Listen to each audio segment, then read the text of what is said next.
All right.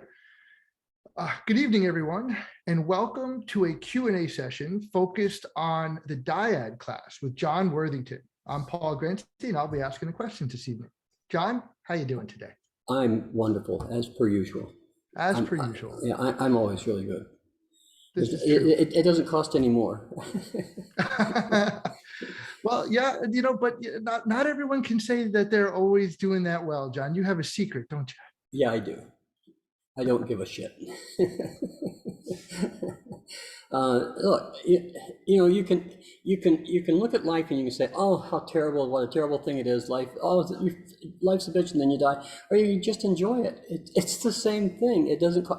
It's just right. a dip switch difference. You flip a dip switch and you say, oh, I'm not unhappy now. I'm happy. It's really that simple. Yeah. I know that's true. I mean, really, why would I want to go play with drama? What drama is there? There's not any drama. Oh, you hurt my feelings.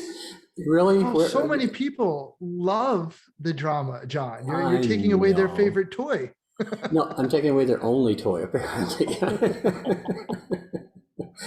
Well, I suppose that's true, right? If they're stuck in there, that's the only one they've got. They're stuck in there. That's the way they are. Yeah. But it's okay. I think people enjoy themselves. Sometimes I think they don't really have a lot to talk about, so they can't say, "Well, things are just great." They say, "Oh, things are so bad," because they are bad. They're struggling with things. So, okay, fair enough. Well, that's an interesting little segue to where I was going to start tonight. Okay. Regardless of whether we're starting an introduction to a rewrite class or Dyad class, there's some ground rules that we like to talk about that help people stay the course when it comes to these things that we're going to be talking about. Right. Yeah, there are ground rules. Ground rules. They're kind of like the warning lights or warning bells on my Buick.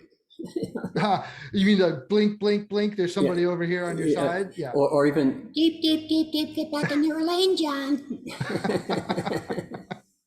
Or I don't have one of those somebody stopping in front of you.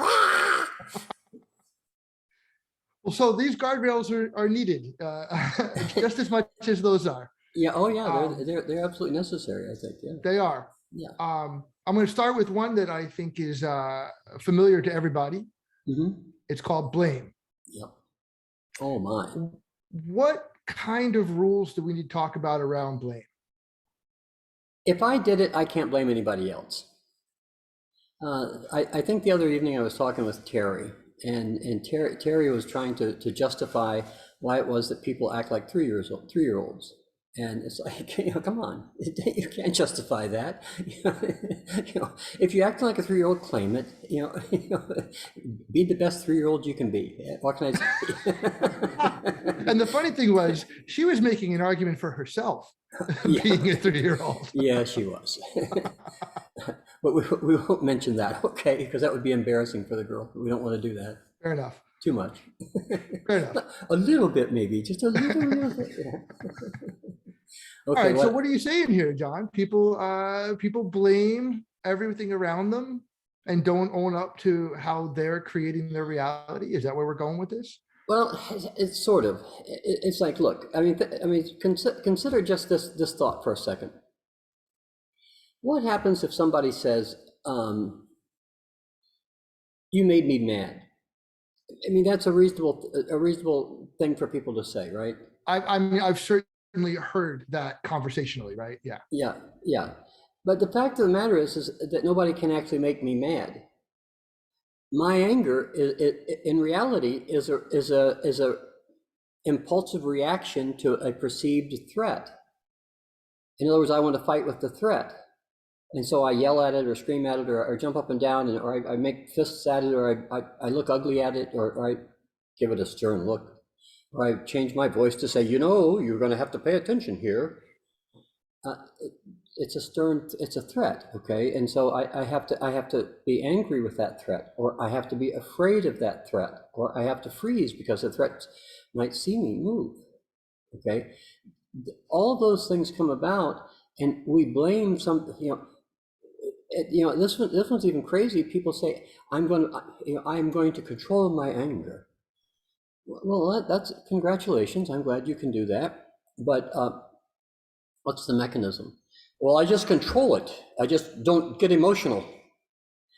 Well, it doesn't mean that you're not frustrated and angry. That doesn't mean that you're not reacting to the threat the same as what you always have. You're just not yelling about it is all. That fear, that threat reaction is still there. Whether you express it or not doesn't make any difference. It's still there. So the question here is, can you remove the threat?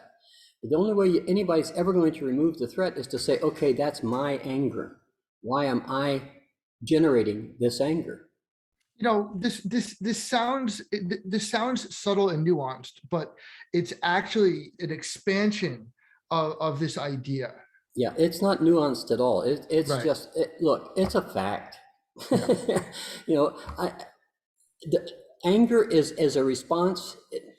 Okay, there are three basic responses to a threat, right? There's fear. They call it fight, flee, and freeze.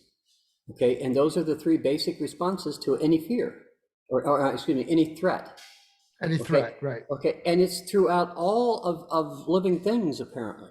Rabbits do it, monkeys do it, rats do it, kitty cats do it, tortugas do it. Everybody, everything does it. Okay, it's built into the very, very lowest parts of the survival mechanism apparently. And it's like if we call something a threat, that survival mechanism says, oh, okay, it's a threat. Right. One of those three things is coming. Yeah, that's right. And so you get people that are saying, oh, I don't like loud noises because my daddy used to yell at me. Okay, well, that's your daddy's fault that he yelled at you, or is that your idea of saying that you're afraid because of loud noises, that you heard something loud and so you were afraid and so you didn't want to listen because of why didn't you listen? Why did your dad have to raise it to that intensity? Why? Because he was a bad guy, or was he trying to talk to you? Do you know? I don't care which one it is. I mean, but do you know? I mean, if he was a bad guy, he was. If you just didn't want to hear him, or if you were agreeing with mom and she didn't want to hear him, then okay, you need to stop and maybe readjust that a little bit someplace. You don't have to change it. It's okay. You can still be afraid of loud noises or people yelling. It's okay. I don't mind about that. It can still be threatening. And you can do that, but you should be aware that that's it, rather than say, you made me feel this. No, I didn't. I couldn't. I don't have that ability. I wish I did sometimes. Well, I mean, we have to insert an idea here, right? You're perceiving reality here. Okay, yes. So I did something, right? Yes. And you're saying that I made you mad. But you know what? There's Sam over there is laughing his ass off because Sam doesn't have the same programming that you have. Right. So did I make you mad, or did I do something that you interpreted? Oh, both Sam and I interpreted it. Right. Okay. And so the thing is neither one of us were right. There's no right here. It's just what actually happened. It's the reality of what actually transpired. And it's like and in a relationship, that I think you have to start with that. I think that that's the first step in any relationship, is that you just have to deal with, okay, what happened? Okay, it's not good or bad. It's not right or wrong. It's not, nobody planned to do you in or anything like that. It's just, okay, so you squeeze the toothpaste in the middle because you never thought about squeezing it from the end. Okay, so I shouldn't really take your birthday away because of that? Oh, okay, that makes sense in a way. Oh, but it feels so good to be right, John, and I want to rub their face in it. Okay, but where did that feel so right to be? It feels so good to be right thing? Are you still trying to prove to mom and dad that you were right about whatever it was that you were trying to prove to them when this thing came about? You had to blame somebody else for you being angry? Oh, come on. Yeah. You're grown now. You're bigger than that. You're not a 3-year-old anymore. You can play together. You can play side by side rather than facing each other. It can be done. Yeah. I've seen people do it. It's a common practice. So let's, for me personally, just don't do the blame thing. If somebody committed a robbery, let's blame him for it because he did it. Okay, but that's not. He's responsible for that. He did it himself. But if I'm angry, I can't blame somebody else for my anger. That's my anger. It's not somebody else's, it's mine. It belongs to me. I just as sure as the guy who stole something that belongs to him. The anger is the same thing as stealing the thing. It's the same thing. It's the same set. Okay, I be the one that made that happen. It was me all along. It was I. This is a pretty important foundational concept, because if you're going to continue to blame people, it's a relief valve. You know what I mean? Okay. Nothing comes out of it. In a relationship, if whichever one of the two have to blame, or if both of them are blaming somebody else or each other or something like that, there's not a relationship there. That's a divorce waiting for the time to happen, is all. You know, when do we have enough money that we can make this profitable for both of us or something? When are the kids old enough that we're okay doing it? Yeah, right. Yeah, all those things. Right. Now, what's interesting is if one person gives up the blame, it's going to disrupt the apple cart, isn't it? Yeah, it may not change the outcome. Right. But, that's true. But that person who gives it up is certainly going to feel better about himself than the other one that did not. Right. Okay. The one that didn't give it up is going to repeat that over and over again. I mean, they're going to go right back into it again in another relationship. Yeah. We've seen that over and over with people going back into the same relationship over and over. Yeah. Okay. All right. Well, look, we've got a couple more to talk about. Okay. This is one of my favorites, and I think it's so misunderstood. Dichotomies. Oh yeah, dichotomies. People academically understand what a dichotomy is, but they do not understand how it shortcuts their thinking. I know they don't know that. No, nor do they understand the extent of the dichotomy. Okay. Look, within the syntax of language, as we know language, okay, especially in the romantic languages and other languages as well, we have a tendency to describe the world which we see, okay, which a language should do, I think, you know. That thing right there, that's a saber-toothed tiger, and it will eat you, child. You should leave that alone, okay? We need to be able to recognize things that are real in the real world, okay? We need to be able to do that. Okay, so here's the thing. Is that saber-toothed tiger good or bad? For a child, it's bad. It's very, very, very, very bad, okay? There's no doubt about it. For lions, it's like, oh, who cares? Okay. And it's kind of like that same thing in lots of places. You know, the one I always like to use is a hooker good or is she bad? I love that one. It depends, right? If she's good, if she's really, really good, she's pretty bad. But if she's really, really bad, she's pretty good. And it's like that'll I have to hold my head down for when I think about that one. It's the same thing for the lion. You know, is the lion, and when he goes down to get a side of gazelle, is he good or bad? With the gazelle, he's a terrible thing. But for the lion pride, he's my hero. Yeah. You know. And they even, when they get back, they all sing that song even, you know. I need a hero. You should hear a bunch of lions singing that. It'll bring tears to your eyes. I got to tell you. Looking forward to it. Yeah, you should. Okay, so anyway, but the dichotomies go on beyond that. Okay, there are good actions and right and wrong actions. Okay, I can't believe you did that thing. That's implicit. That implicitly says that you are wrong. Okay. Okay. Well, believe it. That thing was done. Now, do you want to resolve that thing, or do you want to just bitch about it? Right. Or you want to just sit there on your high horse and talk about how I shouldn't have done it. Yes. Right. And I'm so bad. What will that do exactly? I mean, what are you going to accomplish for that? You're going to feel better? Great. And so how's the relationship going to be when you're done with all that? Will it be in tatters? What if I react to the same way? What if we both react rather than acting? What will happen to the relationship? It'll go up in smoke, you mean? Oh, that's nice. What a good idea. Yeah. Okay, so, you know, we have to be careful of those thoughts. It's like Rumi says, you know, there's a place out, there's a field out beyond right doing and wrongdoing. I'll meet you there, okay? And that's really what we have to do. We have to get out past all of those dichotometric things that we talk about, of that being right and wrong, okay?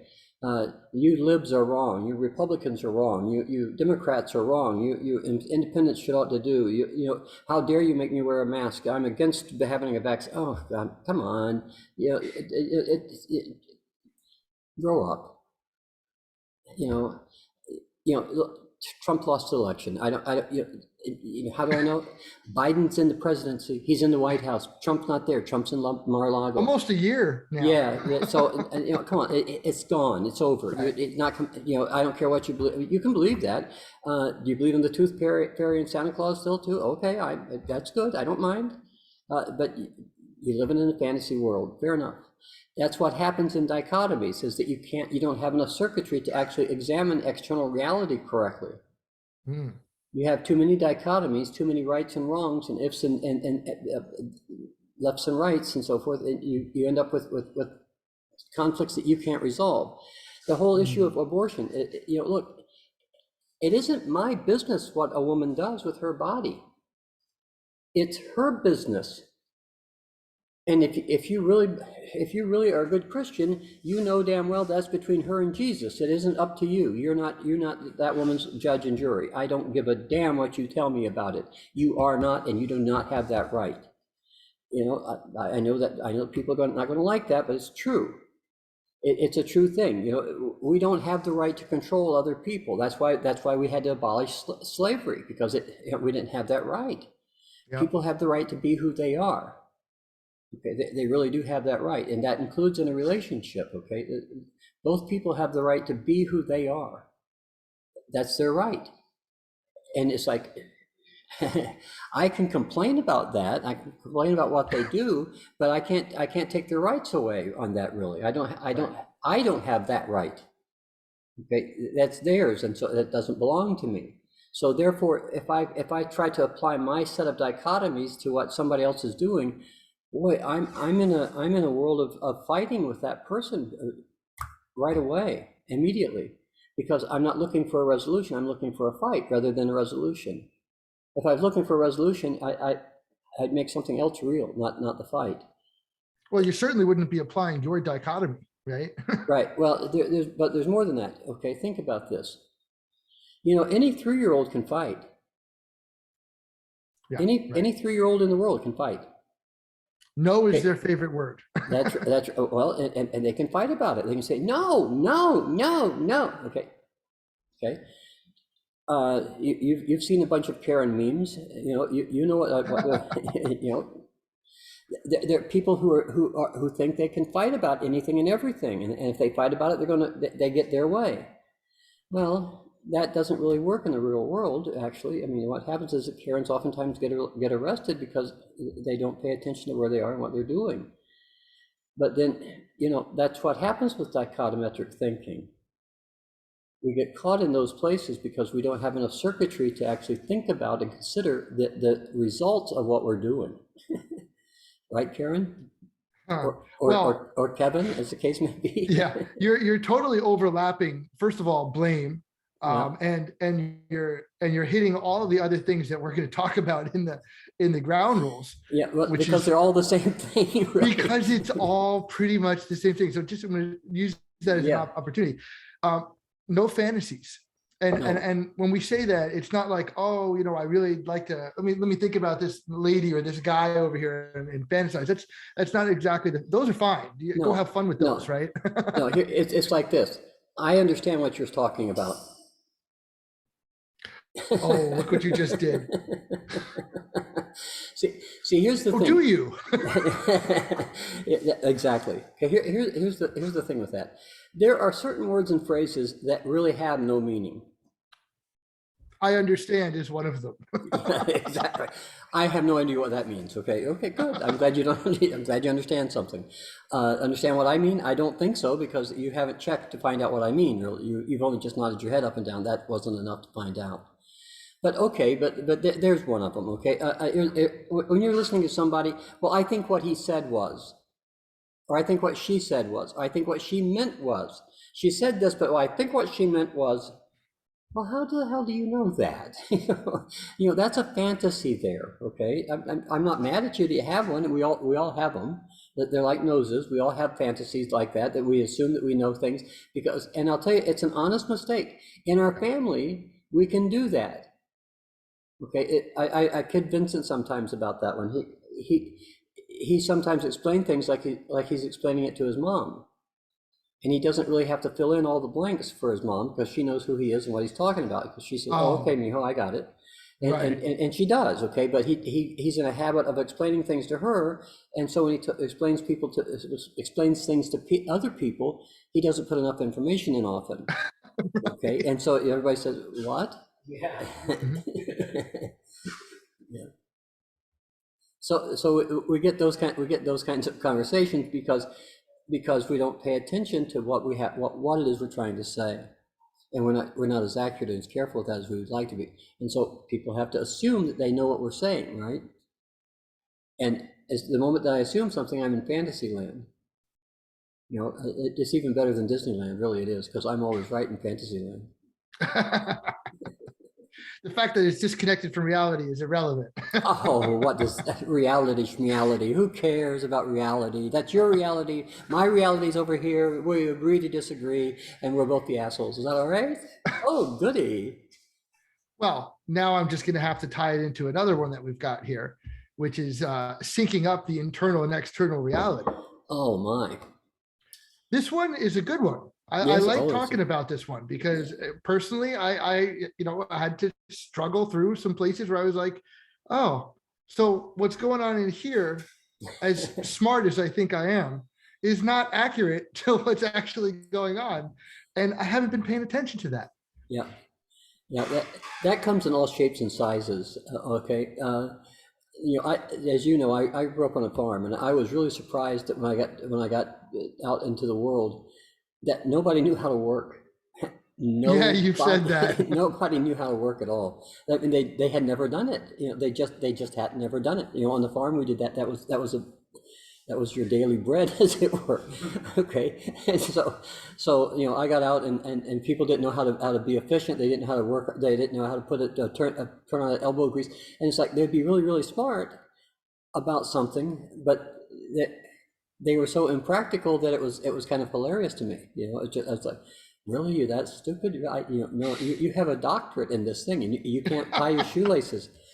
Whoa, dude, there's something missing there, isn't there? You know, and so Yeah. I was really surprised from that perspective. It wasn't because I thought I didn't think I was a kid. You know, how was I going to know how to do all these things? Because mom and dad made me. Well, That's you why. guys had to get things done too. Oh Like yeah, we not, did. not like, oh, well, I tried, Dad. No, no, no, no. Get your ass back out there. No, no, no, no, no, no, no. You don't try to milk a cow. You milk the cow. You know, that's come on, Right. twice a day. Come hell Right. or high water, it's twice a day. Okay, period. There are no ifs, no ands, no buts, no maybes. You know, if you're gonna have cows, you're gonna milk them twice a day. So that was that. You know, you kind of learned to deal with work from that perspective. Hmm. That it was always there, and it was always something to be done.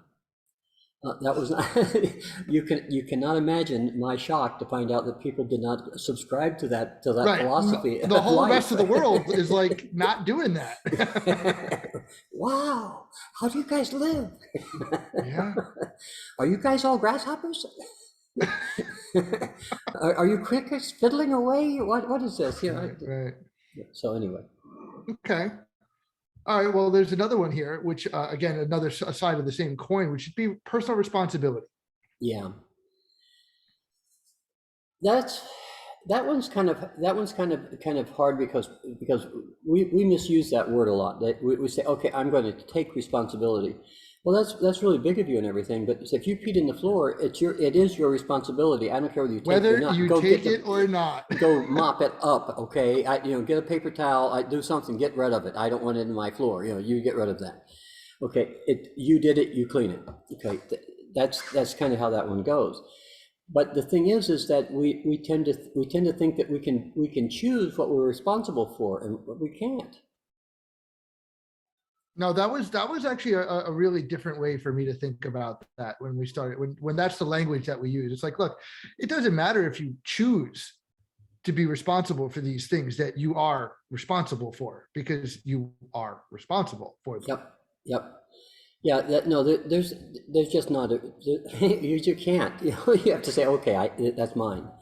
And I think in a relationship that's, boy, if the people who are in the relationship are not adult enough to say, yeah, that's mine, that's my responsibility, then there's going to be fights and it's going to be an ugly thing for a long period of time. And I think we just need to pay attention that that's something that can be done, really. Okay, and I think that we just have to pay attention there thoroughly. I think that's the way that has to go. So one of the ideas that we've kind of been dancing around today, although we might have even mentioned it a little bit, is when somebody goes into a dyad class like this, this is not a fix it kind of class. No, it isn't. No, it's no, not. It isn't. No, you have to actually read the instructions. Yeah, you have to pay attention to the instructions at the very least. Okay. Yeah. Okay. Here's the thing. I've known a bunch of babies throughout the course of my life, and none of them came with instructions. Not a single one of them. Maybe they do in New England. No, they send you home and you're like, wait, what? Okay, that's the same way that happened for me too. And everybody I knew that used to send home that, okay, you got a baby. Wow, that's cool. Okay, and here's the thing. That doesn't mean, just because that we got sent home does not mean that we actually understand how it is that our brains work. I don't care whether you read it in the Bible or you read it, you heard it on the grapevine. I don't really care where you got your information. That doesn't, just because you have what you call information, doesn't mean that it is actually, doesn't mean that it's an actual real thing. Now that one was really hard for me to accept. I don't know about you, but I really had a lot of trouble with that, because I came from a religious background. Mm-hmm. a fundamentalist Christian background, actually. And so the things that were the Word of God were the Word of God, and there was just no questioning it and so forth. There was some dogma out there, right? Dogma's a kind word, yeah. But yes, there was. That's what it was. Okay, fanaticism, I suppose, would also fit. Yeah. All right. Okay, but the thing is that what happened was that just because I read that or I understood it that way doesn't mean that that's what they were pointing at. Mm. Okay, and so when I learned about programming, I revisited the New Testament a lot. Okay, you had to sort some ththings out, right? You kind of had to. I can't begin to tell you lots of things. Okay. Yeah. Okay, but I remember in particular one afternoon actually pausing and thinking very, very carefully about Romans, the 6th chapter, where Paul's talking to the Romans. He's saying, what shall we say then? Shall we continue in sin that grace may abound? God forbid. How shall we that are dead to sin continue any longer therein? That's the actual King James version quotation, okay? Now, here's what he was talking about. In Rome, the Christian group that was in Rome at that time would go get saved like every Sunday. Okay, we still do that in most Southern Baptist churches still right now. Everybody goes down, gets rededicated to Jesus, 2 or 3 times a year at least. And it's nothing right or wrong about it. It's fine. I don't mind. It's okay. But the thing is that Paul was saying to the Romans, they said, look, if you're going to continue to do these stupid things that you did, then why are you doing it? Are you think that there's going to be more grace for you, that Jesus' death is going to count double for you or something? What? And so how shall we that are dead to sin? If Jesus died for our sins, how do we keep on acting that way? And I stopped and I looked at that and I said, you know what that boy's talking about is programming. I mean, no, that's really what he's talking about. And it's like if you stick that, if you just change that word, you just insert that word into it, it sounds like this. What shall we say then? What shall we say then? Shall we continue to make the same silly mistakes with our programming so that grace may abound?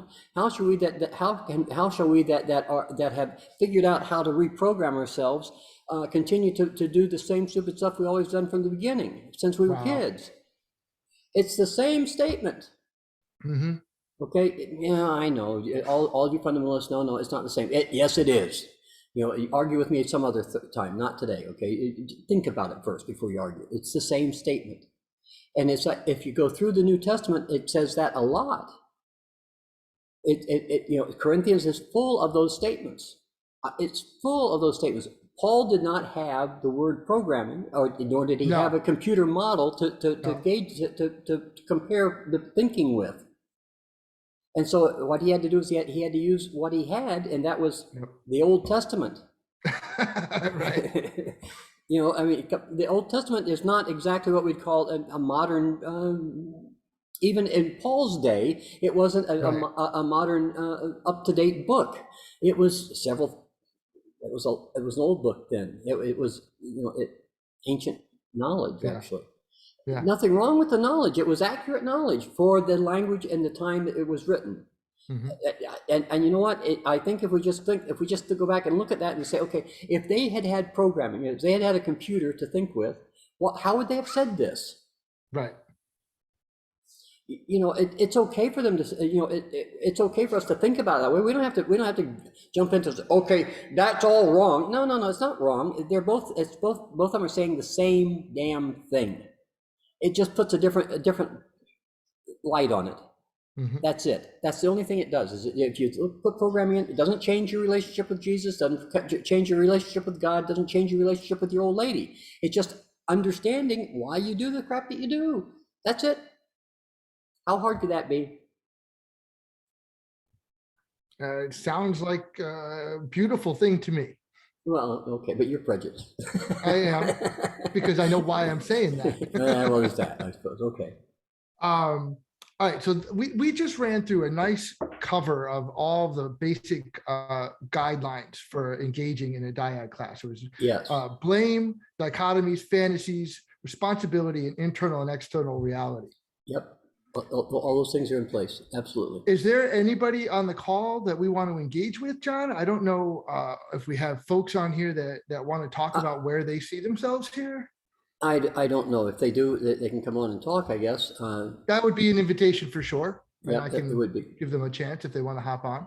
Yeah, or we can just read their participants chat to them. We can do that. Yeah. But yes, those are all basic ideas to any dyadic relationship. Those are kind of the rules of the road. That's how, and that's not nearly as complicated as driving in Pennsylvania.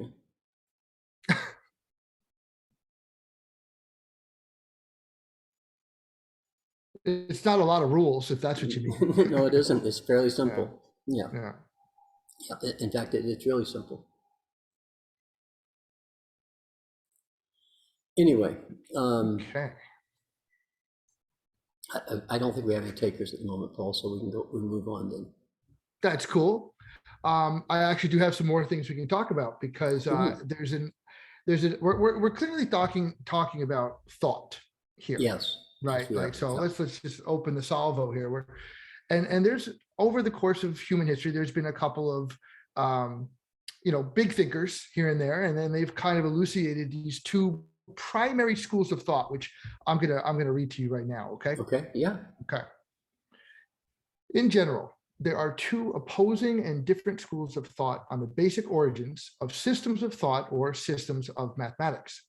In a simplified way, these two extreme positions can be summarized as follows. In the first position, one makes the meta-theoretical assumption that a given system of thinking is based upon irreducible postulates, the basic beliefs of those systems. All consequences and all manipulations of the thinking machine are then merely elaborations of, combinations of these assumptions operating upon data derived from the mind and or from the external world. This is called the formalistic school. Now there's a lot right there. So I'm gonna pause and see if maybe there's some deeper ways you can talk about that. Well, there's lots of ways to talk about that one. Okay, look, in that formalistic school that you're talking about there. All right, let's just start with that for a second here. Yeah. If we stop and we think about that, what we're gonna find is this: is we're gonna say, okay, we all have basic beliefs in what's real. Okay, and those basic beliefs are really a result of what we perceived to have been empirical experiences. Okay, I mean, I think it's fair to say it that way. I don't think that's the only way it can be said, but I think it's fair to say this that way. Okay, that this particular statement,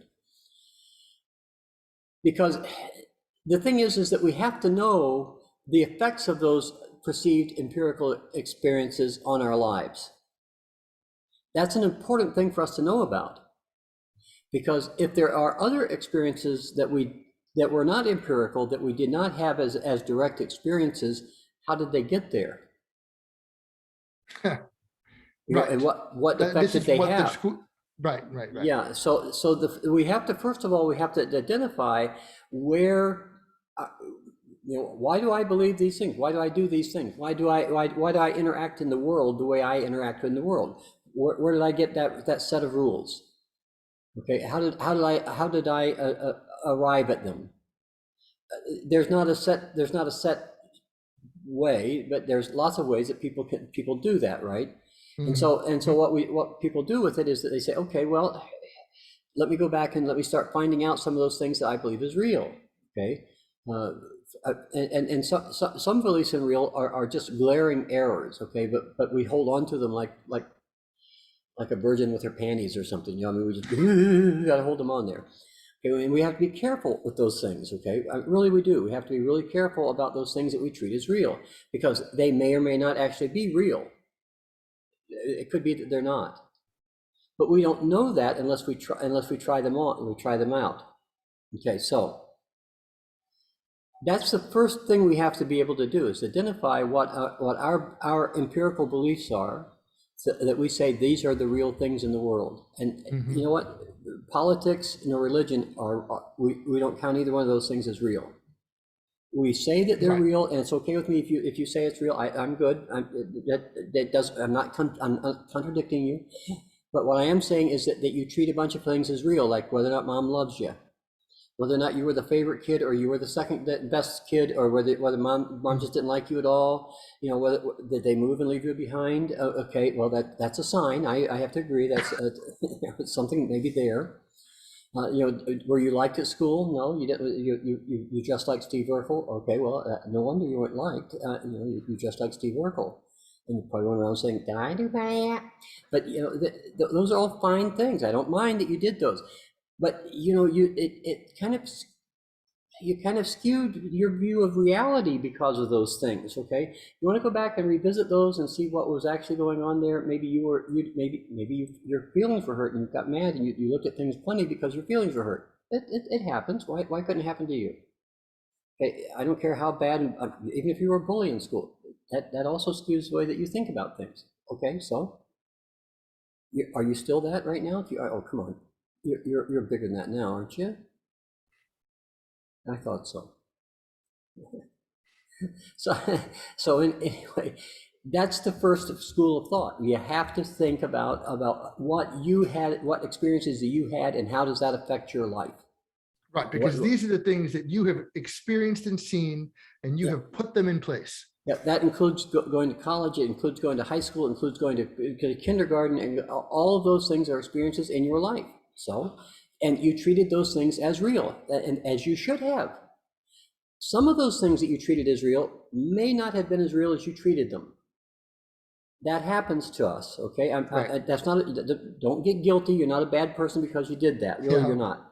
Okay, all it is that you did it. Coming back to the guidelines, the base rules, right? No reason to do that. No, not any at all. So rather than go through all that shenanigan, it's probably way easier just to say, okay, you know what, I made mistakes when I grew up. Everybody did, and I did some goofy things. I treated those as real. Okay, I'm still treating them as real. So what can I replace those with? How can I tweak those so then they're more nearly aligned with the external reality? Okay, so does that kind of cover your question about? It does. I'm actually going to finish that paragraph real quick. Okay. This school assumes that one can, with sufficiently sophisticated models and methods, find those postulates which are motivating and directing a given mind in its operations. A further meta-theoretical assumption is that once one finds this set of postulates, that then one can account for all the operations within that mind. Well, one can account for a lot of those, a lot of the operations within one's mind.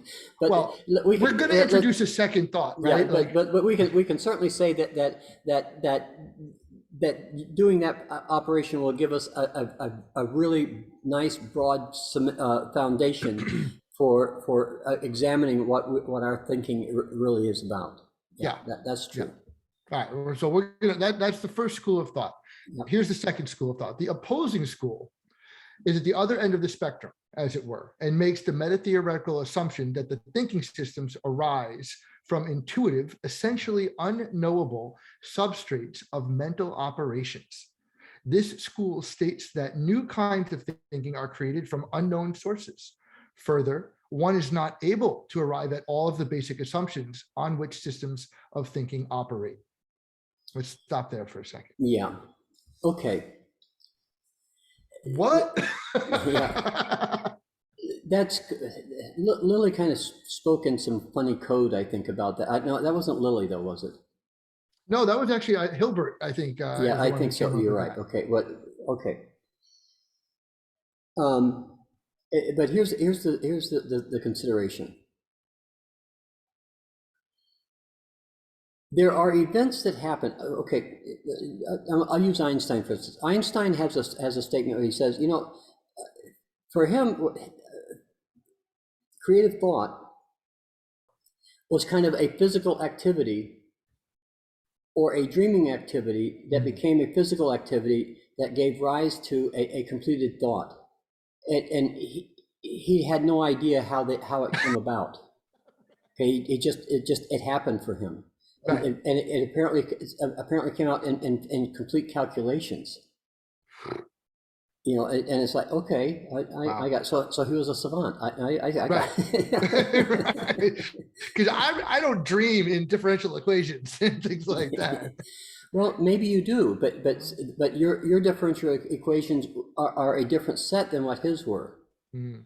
And so you see, that's what this is talking about. There is also a common human experience called creativity. And creativity seems to spring from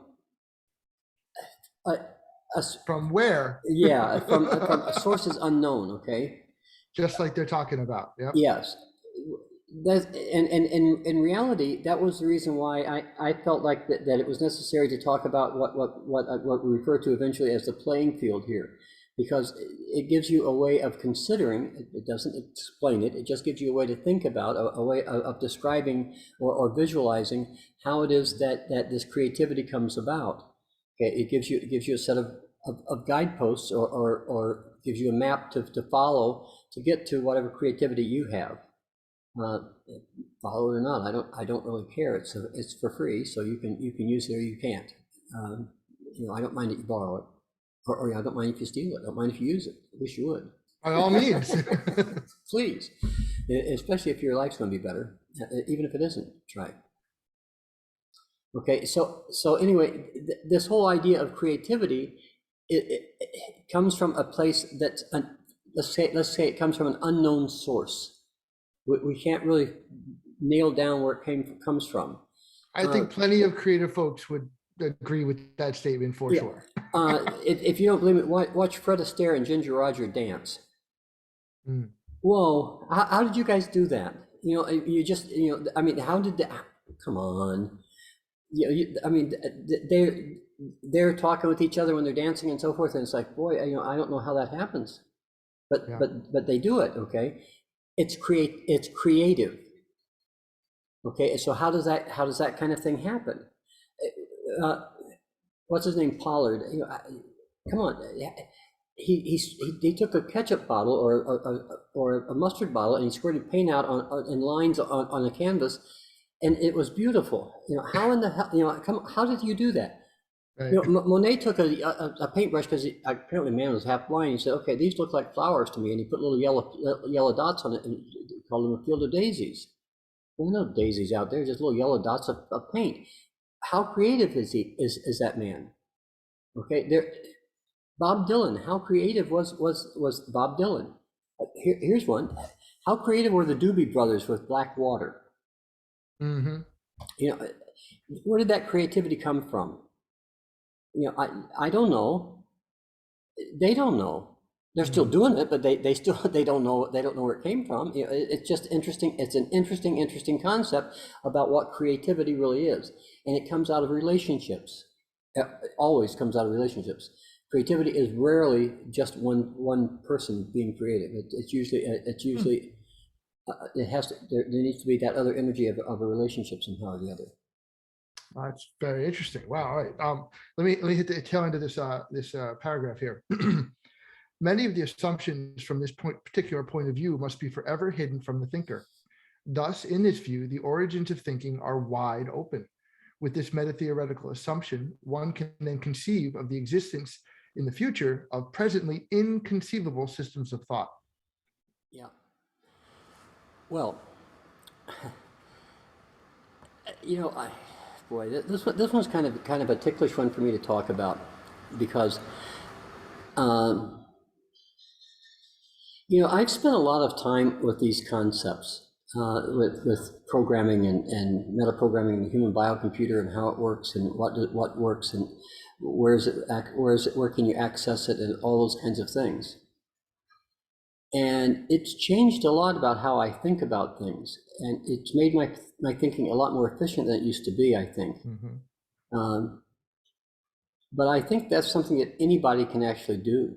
I don't think there's any magic quotient with it or anything. I think that anybody can do that, but you have to be able to know what's essential to your thinking and what is not. And so you start with these two schools of thought. You say, okay, mm-hmm. I know what my empirical experiences have been, right? And but I have no idea where these other things came from. And so what we call that is we call that a spiritual event. Okay? Don't be putting all kinds of religious connotation on it and so forth. Don't paint it all with that nasty Catholic color or Protestant color or fundamentalist color or Muslim color or whatever. Don't do that. Just it's a human event. That's it. It's something that we human beings do. It's not any color. It's just that. We do that. No right doing, no wrong doing. We just do that. That's it. And so here's the thing: is that if we can look at those empirical experiences and say, okay, we postulated a set of beliefs out of that, and that those set of beliefs pretty much guide our physical behavior. Mm-hmm. How we walk, how we talk, how we eat, what we eat, where we sleep, who we talk to, all kinds of things of that nature. That's one thing. Okay.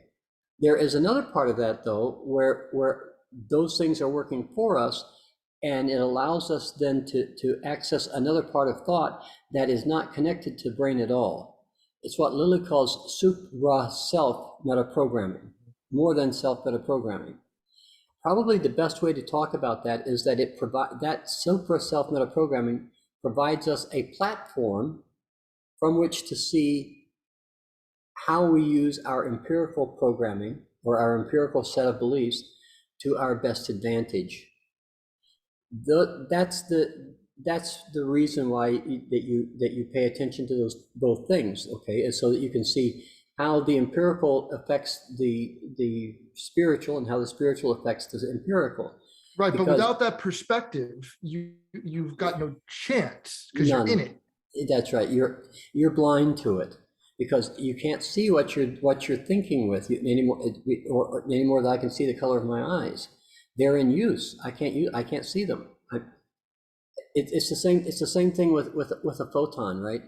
We can't see where it ever it is. We can see where it has been, and we can see where it should be, or what the It's probability a is zone of probability, right? Yeah, Is kind of how they talk about it. That's right. It's a probability. It's not a concrete thing. It's Mhm. probably more or less right here in this zone. Right. You know? Okay, but the thing is that because it's a subatomic particle, it may actually be orbiting into other dimensions or some other weird type of event that we can't possibly conceptualize. And so we try to fix it in space and time, and it doesn't really want to do that. It says, well, yeah, don't take my picture.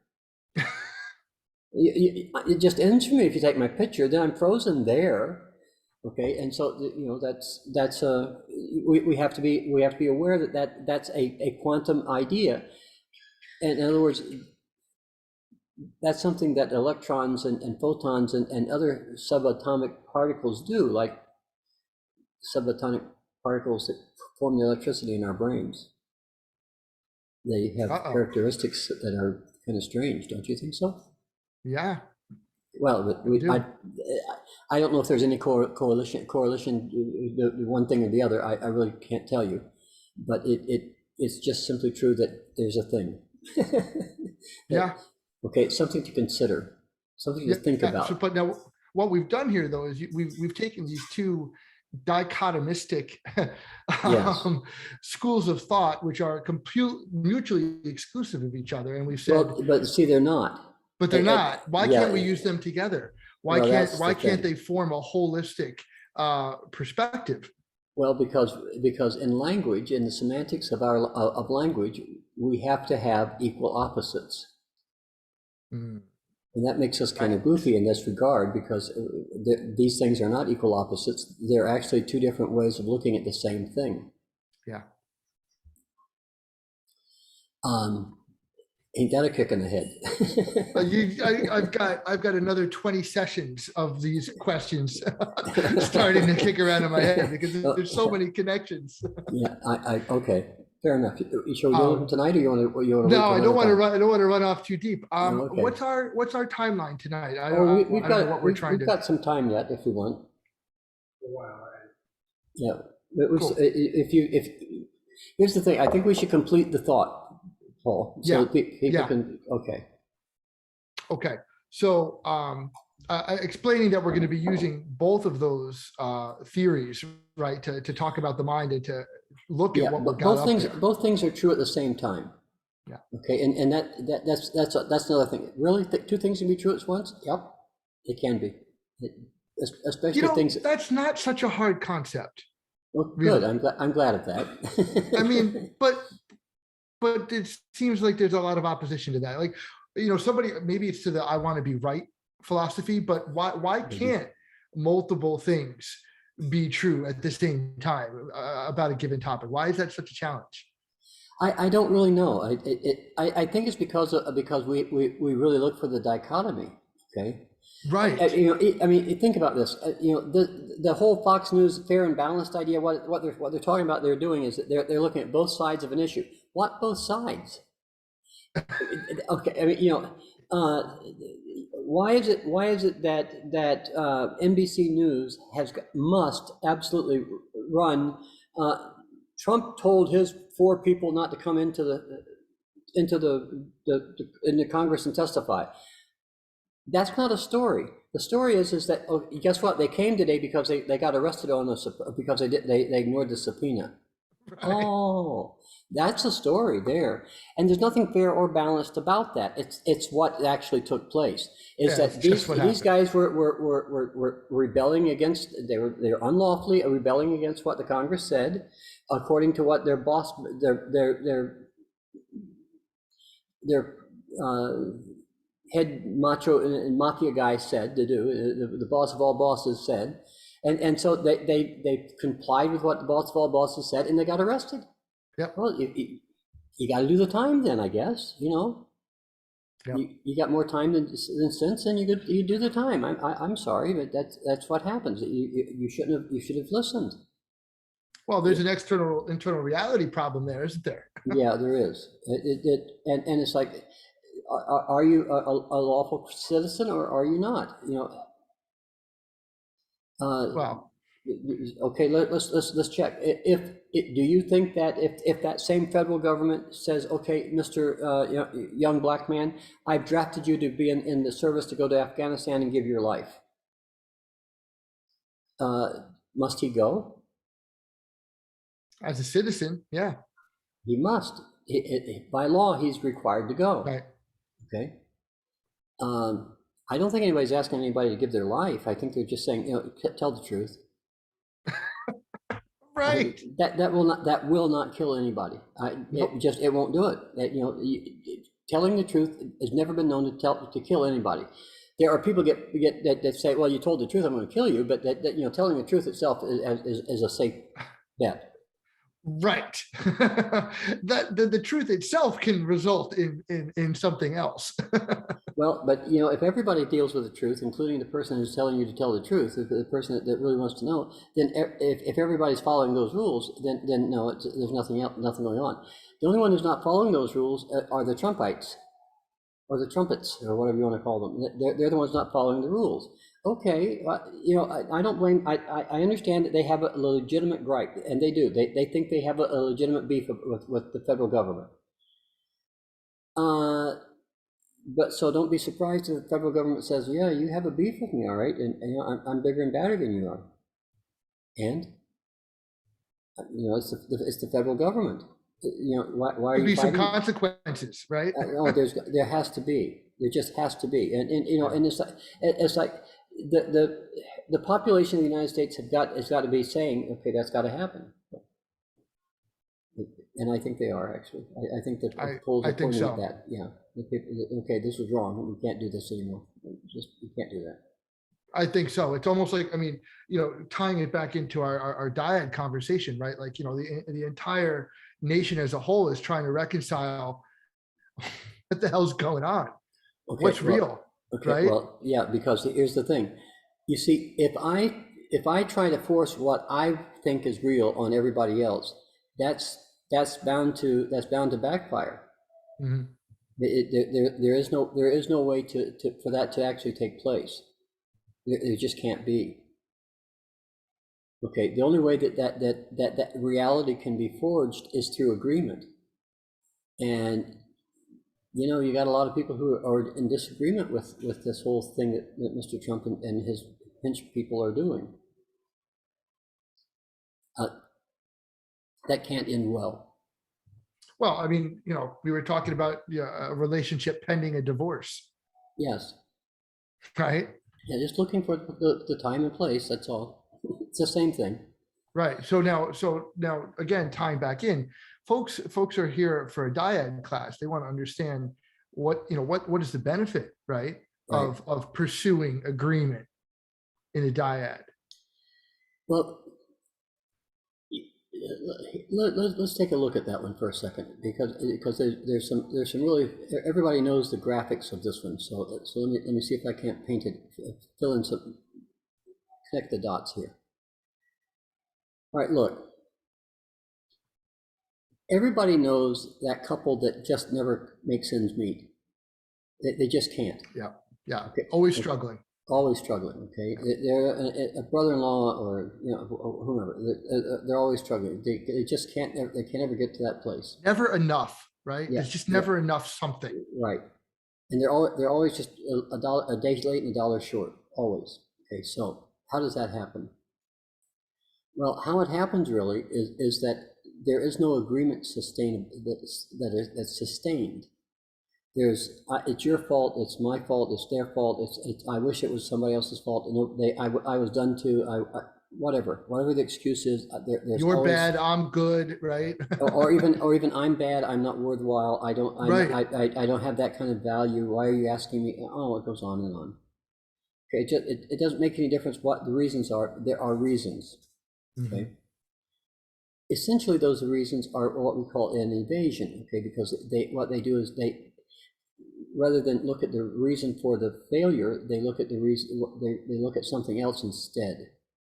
Okay, and so how do you fix something if you can't see what the problem is? If I don't know if you're not looking in the right place. Yeah, if I don't know what the problem is, I'm not going to solve it, am I?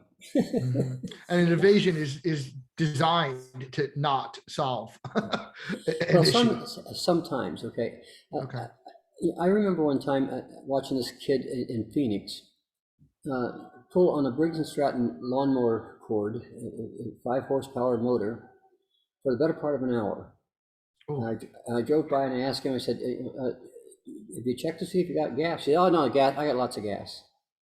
And so I came back about an hour later and he was still pulling that cord. And You check the oil? So I went and got some gas and I put it in the gas tank and pulled it once and it started. He had an excuse for that. Wow. This is Phoenix in the summertime, in the middle of the afternoon. 110 degrees. Yeah.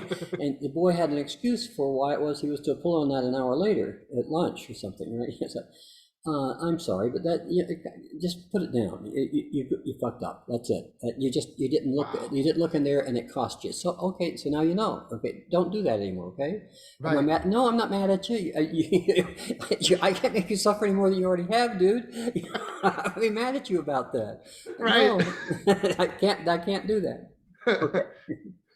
All right. So when we deal with blame and so forth, we have to identify what the actual problem is, or we can't solve it. I don't care if we're in Phoenix in the middle of the summertime and we're pulling on a starter cord, or whether we're talking to our wives about the same old stuff that we never did get a resolve on. Do something different. What you're doing isn't working. Okay, do something else. It's okay. You know, that's actually something I've talked to a lot of people about. It's like, if you sense that rut, you know, that rut in that conversation, and everyone knows what I'm talking about. You've had it a dozen times. Your positions are staked out. You use the same damn cadence in your voice, the same vocabulary, the same body language, right? All of it. Yep. All of it. Yep. And nothing changes. Zero. It might get worse. It might get, louder. It might be a quiet one. Nothing changes, right? Right. However, if you can be aware of that, and you can jump out of that rut. I mean, is that not, for me, that was one of those motivating things that taught me that what I was doing was working. Right. But you see, the reason why you were able to see that was because you began to look at your empirical experiential beliefs from outside of you. The supra conversation that we had before. And it's like, that's the reason why we have laws, because laws are more than me. Okay, banking is more than me. Money is more than me. Money requires a societal idea. The community in which I live is more than me. Even if I live in a horizontal condo or something, I still, or a condo complex or something, I still. That complex is more than me, because there's more than me involved with it. There's other people involved, and so I have to be in agreement with those other people to a certain extent. Right. Okay. Even when they're being goofy, I still have to agree with them to be as goofy as they want to be. Okay. It's their right to be goofy. They don't know any better. So why should I be all upset because they're learning how to behave how they behave? I can say, that's a goofy behavior, and I want you to hear me. They won't. They'll get all mad and yell at me, but I can still I can still do that, right? Yes. Okay. Okay. Where else was I going with that one? Let me see. Did I run that idea out? I might have run that idea all the way out. Well, I think you wanted to tie that together with why this is an important idea for people in a relationship. Well, yeah, I mean, we were talking about how that boils down. Yeah. Okay. So did we kind of run this one all the way out so that we're done with it, kind of? Yeah. What else? I'm getting a little stuck where I need to take it from here. Well, here's the thing. In the Dyad class, what we talk about is that somebody can rewrite an individual program if they wish. It's legal to do so. That somebody can rewrite a program any way they want to. They can rewrite it so that it works better. They can rewrite it so it works worse. You know, why would you do that? I don't know, but you could if you wanted to, I suppose. I won't cry for you. It's a self-inflicted wound, so go for it. I don't mind. But it's probably best if you try to tweak it so it works better for you, right? And so that's really what we're trying to get people to do. We're trying to say, okay, look, you know, we are programmable entities. And in reality, we may be nothing more or nothing less than our programs, at least how we act physically. Okay, in terms of what we do, what we say, what job we have, what work we do, etc. The way our life lives and so on. We may be only our programs. Now, we may be more than our programs if we include a platform that is outside of us that we can use to view what our programming is doing, because we can use our programming to benefit more than us, and we can use our programming to benefit only us. You make a lot more money making your programming beneficial to more than you, right? More than me. That's right. Because you were using the example of the couple that never has enough or can never make ends meet, right? Right. That's the couple that's not accomplishing these things. Right. That's a couple that can never really quite find agreement, really. Yeah. Yeah. I don't know if I'm big enough. I love him. Whatever he tells me is fine. Well, she's in charge, and I don't really know what she wants ever. I just don't know. I can't decide. She won't tell me. There's the guardrails again, right? Responsibility. It's those. Yeah. There they are again. So I mean, these guardrails really support the thinking that's going to allow you to see things from a supra position. Right. Supra. Yeah, not super. Be careful. Super. No, supra. More than. Okay. But now, that's what you're saying here. Yeah, but everybody also knows that couple that everything they touch turns to gold. Yeah. Okay. And in reality, that couple may bitch and complain and fight about all the same things that the other couple does, but when it gets down to the nitties and the gritties, they're really in agreement with each other. Yeah. Okay. They really say, okay, no, we're doing this thing together. I think one of the best examples of that are the Obamas. I mean, the Clintons were also a good example of that. Yeah. Okay. I mean, the Carters were a wonderful example of that. Okay. The Fords even. There are a lot of the Reagans. They were you didn't get one, you got them both. Okay. You really got both of them. And they created things. Yes, they did. Yes. Like tangible, that folks could see. Right. It doesn't matter if you liked it or not; they still did it. Right. Kirk Russell and Goldie Hawn. Yeah. Wow. Separately, they're good. Together, they're absolutely astounding. Agreed. Yeah. Yeah. Sonny and Cher.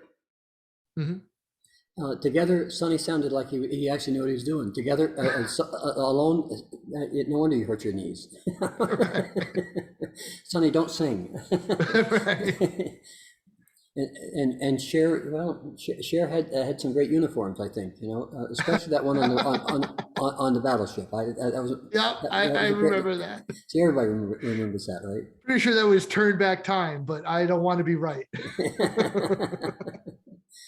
Okay, but those people, those kinds of people were creative. See, if you think about any of the 70s, 80s, any of the 60s, 70s bands, for instance, Creedence Clearwater, any band at all, Santana even, they all had this agreement of who and what they were and what they were trying to do with people. Bands are actually a great example of that, because you can see the bands that had the longevity. Yes. Right. The Stones. To reinvent. Stones. Yeah, exactly.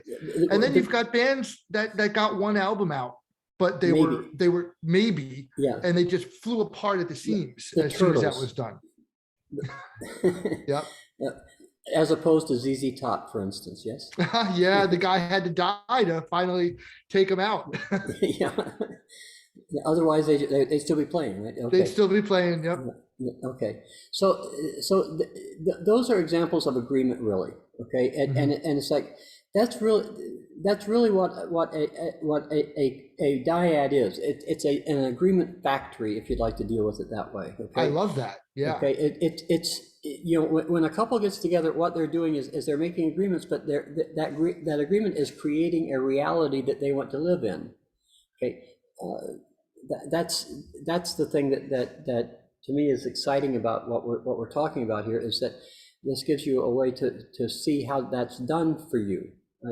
Oh, well, I think it bears mentioning right now that, when you enter into an agreement, it's not a logical, conscious process, No. first of all. No. It's not. And second of all, you need to decide if it's something that's important to you, right? Because you're gonna say, this is important enough to me that I'm going to agree to do it. And I don't know what's going to be asked of me. And I can guarantee I'm not going to like some of it.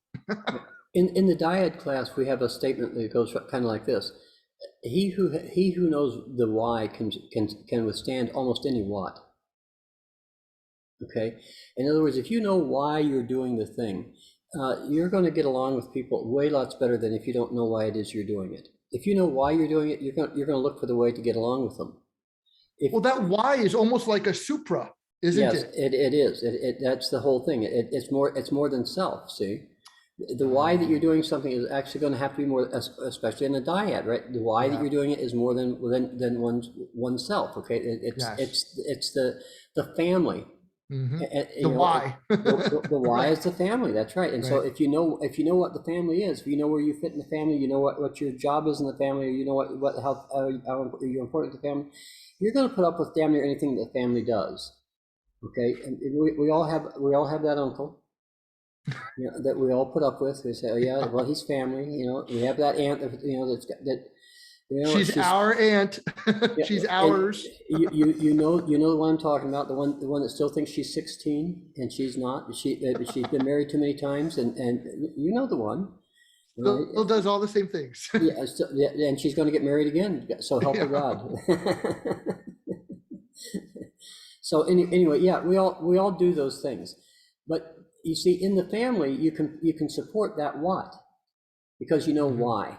Mm-hmm. Okay. And it's like in a relationship, if you know why you're in that relationship, you're going to support whatever is there. Mm-hmm. Because you want whatever is there to be the happiest thing it can be, right? You want to know and supporting it, right? Yes. And supporting the relationship or supporting that why, that means, changing how you think about things. Oh, to do it. Yeah, it does. It really does. That's the real energizing part of all of this. See, that's something that Terry asked me about the other days too. She said, okay, what about the assemblage point? Well, that's the reason why you can move the assemblage point, because you're doing it with the why is that the why is with that other somebody that you're doing that with, and so that's the reason why you begin to do things differently, which changes slowly but surely. It changes your assemblage point. It changes how you see the entire world. Wow. So I'm thinking about all the other classes I've taken over the years, and where those whys that got dragged into the conversation, I didn't even know it was happening. But there you go. Yeah, I know, huh? That's why the classes are fun, John, for sure. That's right. That's why they're fun. Well, they're more workshops than classes, I guess, aren't they? I mean, there's a certain amount of class material in it, but the thing is that you really experience these things because you get into it. You say, okay, wait a minute, does that fit me? Yeah, it does. Oh yeah, I get dropped off at a mercata, and I have to go figure out a whole bunch of things in a country that I don't know the language, and trying to find something that I don't even know if it exists. And and so you come back with 19 pounds of tortillas, or something like that. Yeah. Something like that. Yeah. There you go. Okay, cool. All right. Did we run this out pretty well? What do you think? We did. I think we did. As Doc Watson would say, we picked the splinters out of this one. I think, yeah. So awesome. We got down to it. Yeah. All right. Well, I mean, before we say goodnight, if there's anything that anyone would like to add, I'd certainly offer this opportunity to say hi and ask any questions if you have them. otherwise, we're going to do it again real soon. Yep. Remember that these Dyad classes take place. You know, if there were interest, we could do an intro class on a weekend here in the near future too, I think. So we could use the same format and so forth. We could do that for people if they were interested. And Absolutely. You wouldn't mind doing a program theory class for them either, would you? No, I'm looking forward to it. I just need to get some willing participants. Yep. Okie dokie then. Well, Paul, thank you very much for inviting me to this shindig that I'm supposed to. Pleasure as always, John. Okay, well, why don't you have a good evening then? You too as well. And everybody watching live and on another date, thanks for joining us. Good night, everybody. Have a good night, everybody.